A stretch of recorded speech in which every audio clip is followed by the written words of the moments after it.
Hi, good morning, welcome if this is the first time you've discovered my channel and watched this, or welcome back if you've been before. Right, this is a VR from, now I actually watched this quite a while ago with Ethony on Ethony's YouTube channel, and I thought I might go back and look further into it, and then I saw this answered by Crowsonglodge. Amazing videos. Now what happened is I actually saw just recently that Heather Carter had done it and Jen Balanced Tarot, so I promised Jen I would do a VR on it. I had actually written it up on my blog, so I printed it out so that I could do it. Now this is a two-part video because I actually have some goodies to do as unwrap as well. Well, they're sort of unwrapped, but I haven't unboxed them completely. I've just taken all the plastic off, so it makes it nice and quick and easy, because this is going to be a two-part video that I sort of wanted to make sure that it was sort of done so that it's easier. Anyway, so here we go. This is the questions with 10 questions tarot readers should answer. So here we go. So, were you mentored or self-taught? Basically, I was self-taught, but have been mentored over the years, occasionally. I began looking into tarot by myself after picking up Anne Mora's book, Green Witchcraft, and began understanding the meanings and how cards merge together to create a story. But over time, shared and learned so much more from how others read the cards, and I did have like a group that we sort of helped each other with, and I have had other readers sort of say, oh no, this, and have really been really helpful. So, but always been open to learning and more from others to enhance what I already have knew within. So I love watching other people's videos here on YouTube, so that's been always really interesting. I love watching how others read and what others say cards mean, and sort of really start to look at how others connect the cards. It's always good. So, are you psychic or a tarot reader? Okay, I've always had other abilities, but I actually prefer to work with the tarot card meanings, like the basic understanding the keywords. And what I find is the cards actually become like a portal, a gateway, a signal for the other abilities to awaken. So when I'm working with a client, I don't do it so much when I'm just doing a reading for just a normal reading, like on YouTube and that, when I do my sort of messages and things like that. But occasionally, if I'm reading for a client, I do find that my other abilities will work through.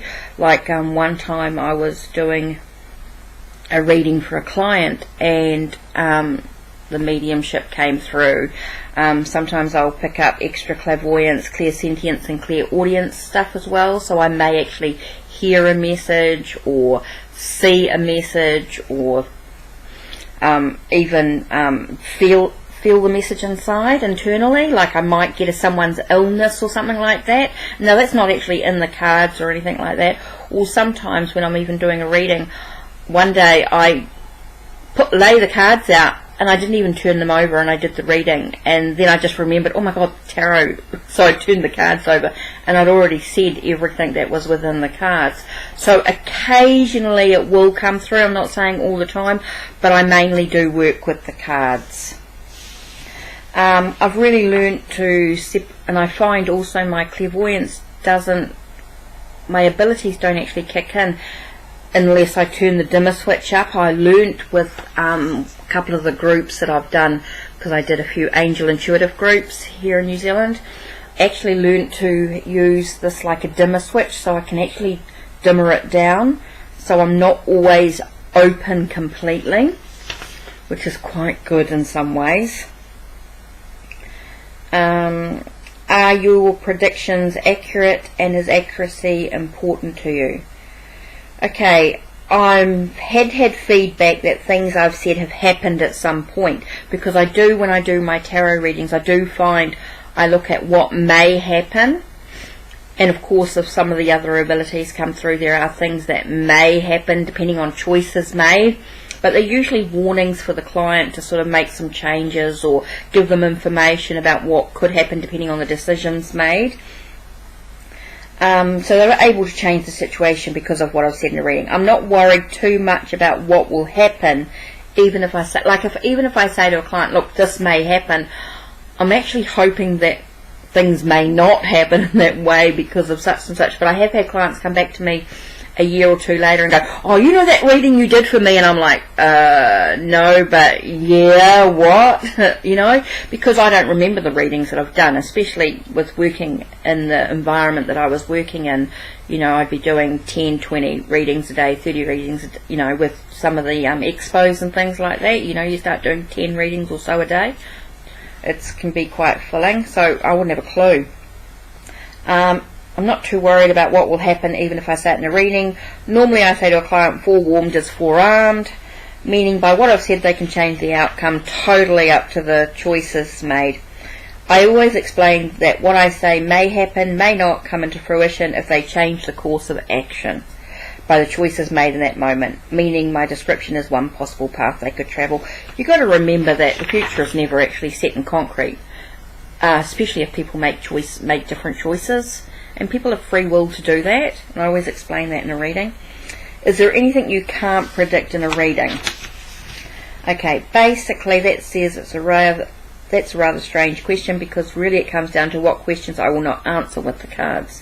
I find timing questions, I mean, I can do them, but choices, free will, cannot be accurate completely for me because time is fluid and totally depends on actions taken, choice made.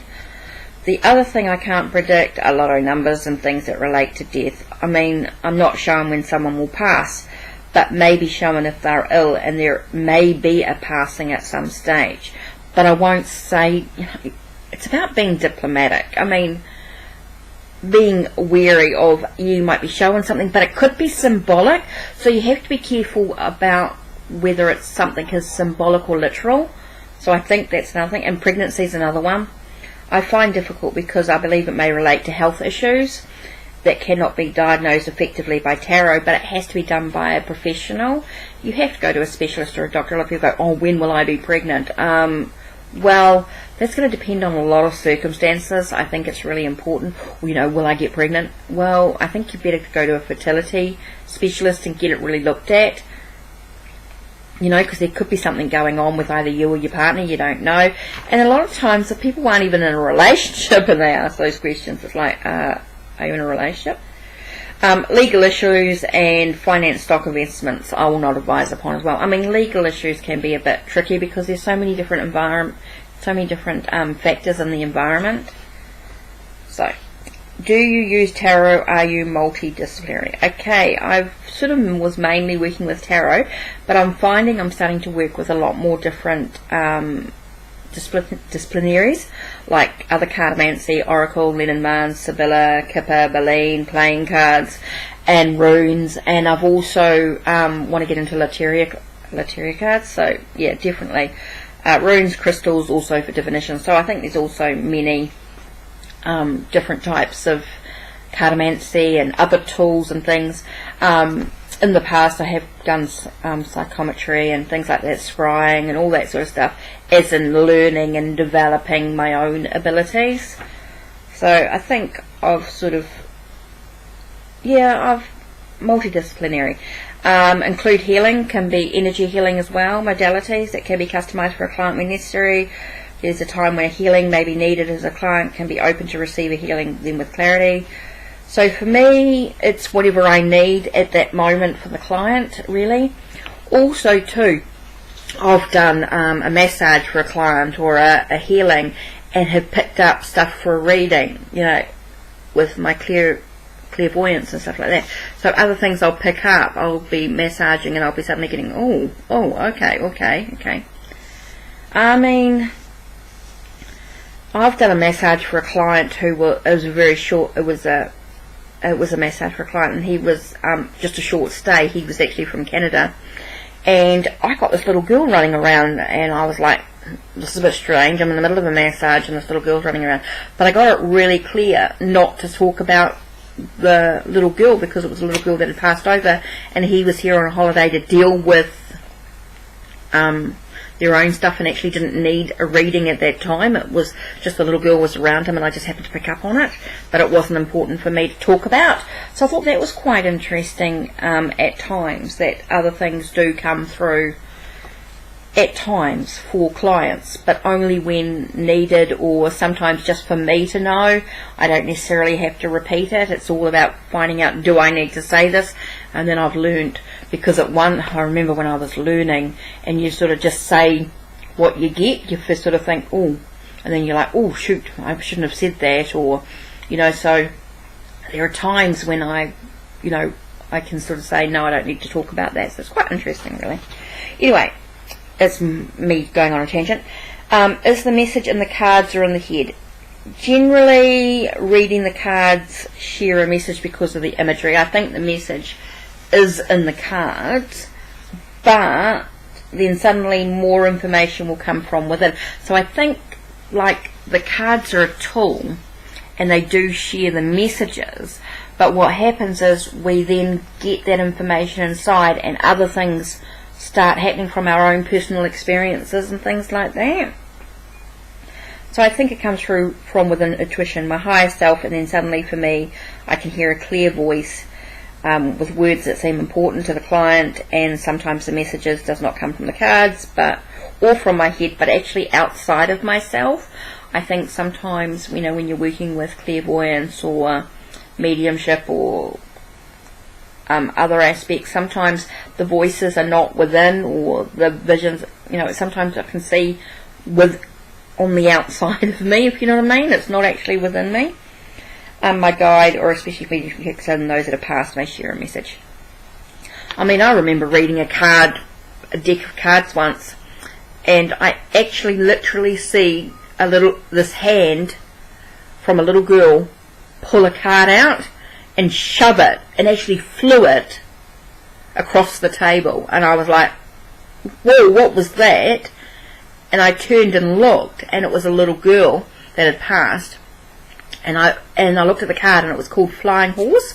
I said, what is the relevance of the horse? I had to find out from the mother first before I said too much. I didn't want to sort of say too much. And she says, oh my God, that was to do with my daughter's funeral. She wanted a white horse. Hence the horse card coming out. Freaky as. And I sort of was like, I was quite surprised, and so I sort of leant into it slowly to sort of say, so your little girl, and then I sort of started talking and described your little girl and everything. She's going, oh my God, yes, well, she's with you, and then we sort of get into it. So, interesting. So, sometimes the messages are within the cards. Sometimes I'll hear or feel or see within, and then other times it's on the outside. So it varies. Are you a priest, or if you're a fortune teller? I'd say or priest, priestess, or fortune teller. So, well, within my journey, I say I'm a high priestess within Wicca, and my journey that I've travelled over the years. I do not actually class myself as a fortune teller, but more of a sharer of knowledge and guide that allows others to be empowered on their own journey. For me, fortune teller is more about a reader that shares both good fortune and fortune that may not seem so positive. It is neither good or bad, but what is truly at that time.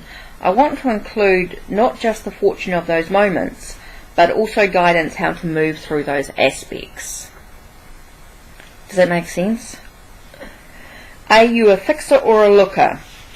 I'm not here to fix anyone, but help guide them to move through the difficult times they may be moving through, allowing them to choose how they'll cross the threshold of choices given. If they ask me for a reading, I can only hope they're ready to make the difficult choices that may be ahead for them, to make the changes required to live a more positive life within their journey. 1 minute, I'll be back. Sorry about that. Phone rang. Mum. Right, so where were they up to? Okay, if they ask me for a reading, I can only hope they're ready to make the difficult choices that may be ahead for them, to make the changes required to live a more positive life within their journey. Do you read for free or a fee? My readings are for a fee. This is my livelihood. This pays the bills and allows me to continue reading tarot. There are expenses when reading cartomancy or any divination readings when in service to others. I have occasionally, and I still do, readings on forums and networking with others. I also do daily posts on Twitter and Instagram and YouTube videos, which are all free at times. They take energy and time to create these posts that will be for someone, even if I don't know who. So yeah, I read for a fee. I have my services, I have my expenses, I make a living. 1 minute. I read for a fee. Yeah, for reading for others is a fee. It's a service. Okay. Anything you won't predict in a reading. Oh, I've sort of discussed that before. I'll not look into diagnosing health, including pregnancy details, stock market, and legal issues. I'll also not predict or do any readings for third party. For those that have not given permission for a reading and letters directly affects the querent. I will not do celebrity readings, political readings, and any reading involving a world event, unless it directly involves the querent on a personal level. Okay, that's basically it. It's basically saying that I won't diagnose anything to do with health, whether to do with pregnancy, stock market, legal issues, and I just won't read for anyone who's not present in the reading. I make sure it's always about how does it affect the querent. I think that's really important. That's why I won't do celebrity readings. I mean, they're not here to ask the questions or, you know, what's it to do with us, what their lives are up to? Personal. So anyway, that's my thoughts through these questions. I think it's great that when you're a professional reader and you are able to answer these questions with clarity. Okay, so I did actually write it out and put it on my blog. So it is there if anyone wants to actually reread what I said with all the stops and starts. Okay, now you're ready for the goodies, right? You want to see what arrived today. Are we ready to have a look? Okay, let's start. Now, I'm not a Rider-Waite tarot specific user. So I thought, oh, what I'll do, and I hate these tuck boxes. Sorry, I've got this thing about tuck boxes. Ugh. Okay. I decided I would get the Universal Tarot as a mini. There's a little book. That's going to be a nightmare to read. Magnifying glass comes out. Okay, so I'll just show you a couple of cards and then you can sort of see. Sorry, I keep trying to hold it with my laptop and it's not my laptop that you want to see. It's the camera. Okay, so you can see, basically. So there are some similarities, there may be differences in colour and stuff like that, but they're kind of cute. So I just thought if I've got a little Rider-Waite, that's the back to them. This is the box.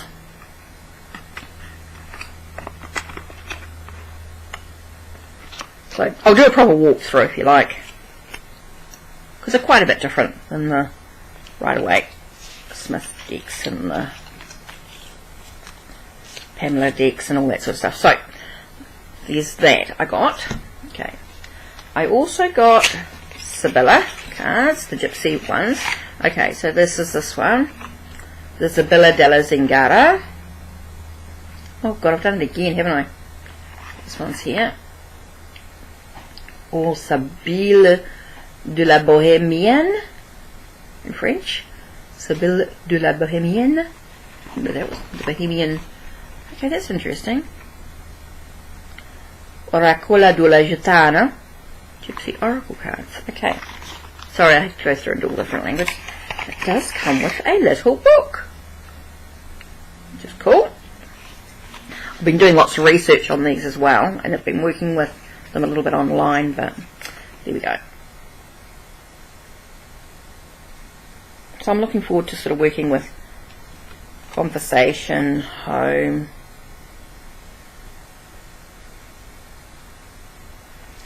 So yeah, I'll do a walkthrough of these as well. I suppose you've all seen them online anyway, but I'll go through and have a look. Okay, so there's been those as well. And then, shall I show you these? No, I'm going to keep that last. Okay. Everybody will have seen these have come up as of recent. Chakra. Wisdom Tarot. So, oops. So the back. It's the World card. And I will do a proper walkthrough. I know everybody else has done them too. You can see these with all the different chakras. People will know all about them. But I'll go through and do my normal spiel. So there you go. I mean, they're gorgeous. I'm looking forward to having a proper look at those. Next, I'll get all the videos sorted for the next few weeks. Okay, are you ready? Now, amazing sky sights of the night sky playing cards. Donna. Thought you might be interested. I don't know. Interesting. If anybody else does playing cards. So it comes in with photos, or the credits to the photos, because they're from different people. Okay, here's the Joker.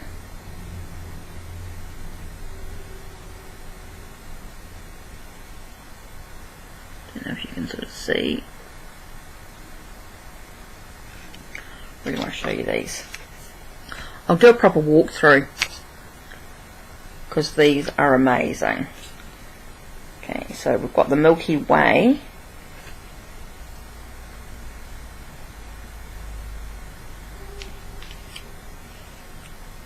Orion Nebula.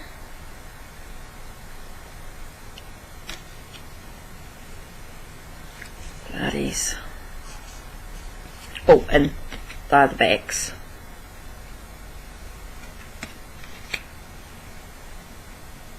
Eagle Nebula. I mean, aren't they gorgeous? Oh, I see. Hearts are... Oh, no. They're not all nebula. Oh, yes, most of them are. Double clusters. Oh. That's the... I'll just show you a few. Okay, just to see. It's the King of Spades.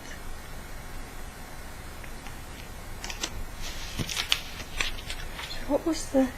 Oh, I see. These are planets. Or some, I think. These are sunspots. Just to show you just a few. Okay, so that's the spades. Okay. Wow, wow, wow. I have to show you this. Naked Eye Supernova. Aren't these incredible? Okay, so this is Comet. Great Comet for... Wow. Look at that.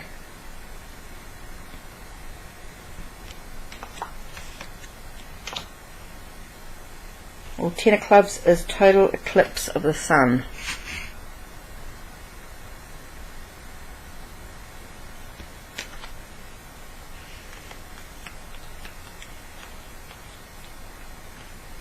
Huh. I'm not going to show you them all now. You're going to have wait. Okay, that one is the Andromeda Galaxy.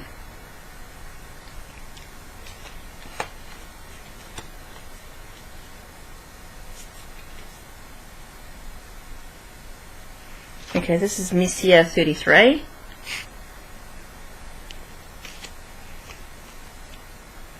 Oh, these are all...